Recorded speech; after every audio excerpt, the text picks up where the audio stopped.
आणि भारतात सुद्धा सर्वजण उत्सुक आहेत 2026चं स्वागत करण्यासाठी आणि अनेकांनी पर्यटन स्थळांना पसंती दिलेली आहे 2026च्या स्वागतासाठी।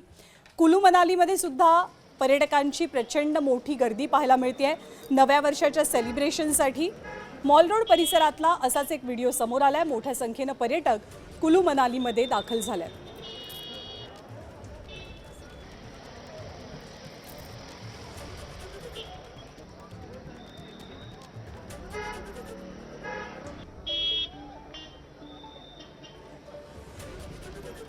तर जैसलमेरमध्ये सुद्धा पर्यटकांची झुंबड पाहायला मिळते।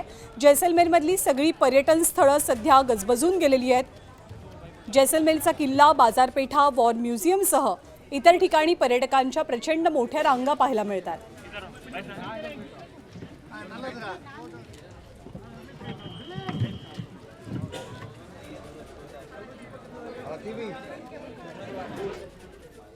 तर नवीन वर्षाच्या स्वागतासाठी पर्यटक काश्मीरमध्ये मोठ्या संख्येने पोहोचलेले आहेत। काही दिवसांपूर्वीच काश्मीरमध्ये बर्फवर्षावाला सुरुवात झाली आहे, त्यामुळे सगळीकडे बर्फाची चादर पसरल्याचं चित्र आहे आणि काश्मीरमध्ये दाखल झालेले पर्यटक या बर्फवृष्टीचा आनंद घेत असल्याचं चित्र दिसतंय।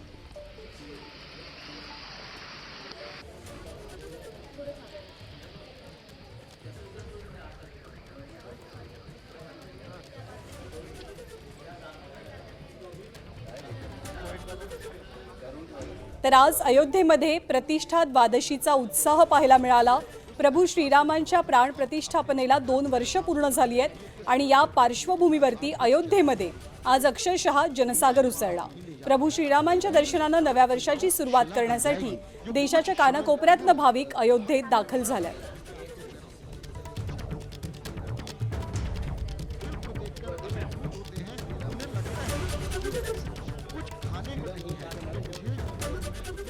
तर महाराष्ट्राची कुलस्वामिनी आई तुळजापूरच्या तुळजाभवानी नगरीत जलयात्रा संपन्न झाली। आई तुळजाभवानीच्या शाकंभरी नवरात्रोत्सवाला सुरुवात झालेली असून या उत्सवातील प्रमुख आकर्षक म्हणून या यात्रेकडे पाहिलं जातं। यात्रेमध्ये सुवासिनी महिलांना विशेष महत्त्व असून या महिला तुळजापूर येथील पापनाश तीर्थातील पाणी कलशाच्या माध्यमातून मंदिरापर्यंत वाजत गाजत आणतात आणि तुळजाभवानी चरणी अर्पण करतात। याच पाण्यानं मंदिर परिसर स्वच्छ धुतला जातो आणि यावर्षी सुद्धा मोठ्या उत्साहात ही यात्रा संपन्न झाली।